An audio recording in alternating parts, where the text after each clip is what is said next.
की, बोलो या मोगी मात की, बोलो या मोगी मात की।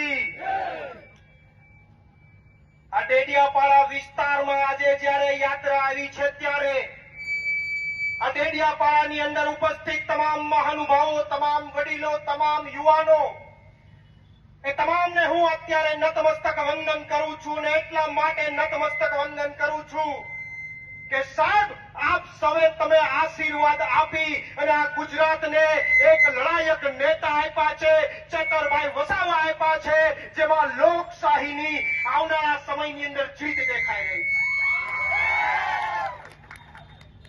આપ સૌએ જે ચેતરભાઈને ચૂંટીને તમારા આશીર્વાદથી મોકલ્યા છે, એક લડાયક નેતા મોકલ્યા છે અને ફરીથી આપ સૌના ચરણોમાં નતમસ્તક વંદન અને ફરીથી ચરણોમાં નતમસ્તક વંદન એટલા માટે કરવા માંગુ કે આવનારી લોકસભામાં પણ ફરી આશીર્વાદ આપી અને દિલ્હીની અંદર આ લડાયક નેતા આપ સૌ મોકલવાનો છે એનો મને વિશ્વાસ। આ યાત્રા છેલ્લા 19 કે 20 દિવસથી સમગ્ર ભરૂચ લોકસભાની અંદર અલગ અલગ વિસ્તારોમાં જઈ અને 350 થી પણ વધારે ગામોમાં જઈ અને જનસભાનું આયોજન થયું। લોકોની વચ્ચે ચેતરભાઈ ગયા, પણ તમારા પોતાના લડાયક નેતા તમારી વચ્ચે ન આવી શક્યા। એ પાપ જે ભાજપે કર્યું છે એને જડબાતોડ જવાબ આપવાનો સમય આવી ગયો છે।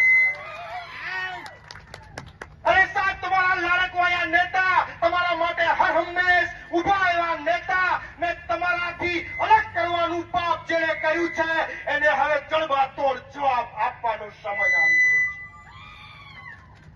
અને સાહેબ ચેતરભાઈના ધર્મપત્ની, આપના વિસ્તારના વહુ, જેને મહિના સુધી કોઈ પણ વાંક વિના જેલમાં રાખવામાં આવ્યા, એની સામે બદલો લેવાનો સમય આવી ગયો છે।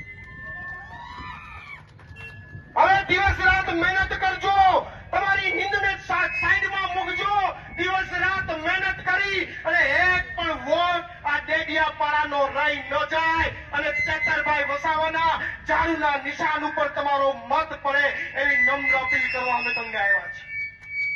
વધારે સમય ન લેતા આ યાત્રા આગળ જવાની છે અને યામોગી માતાની ચરણોની અંદર યાત્રાનું સમર્પણ થવાનું છે। સાહેબ આદિવાસી સમાજના કુળદેવી, આ વિસ્તારના આસ્થાના કેન્દ્ર બિંદુ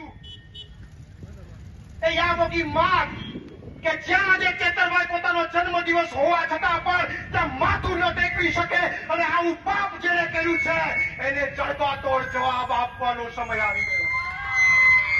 એટલે વધારે સમય ન લેતા આપ સૌને નમ્ર અપીલ છે કે આપ સૌ સાથે મળી અને કોઈ મત ડેડિયાપાડાનો રહી ન જાય અને એક મત ચેતરભાઈને આપી આશીર્વાદ આપી અને સમગ્ર ભારતમાં ડેડિયાપાડાનું નામ ઊંચું કરો એટલી જ અભ્યર્થના સાથે મારી વાણીને વિરામ આપું છું। આભાર। બોલો યામોગી માત કી।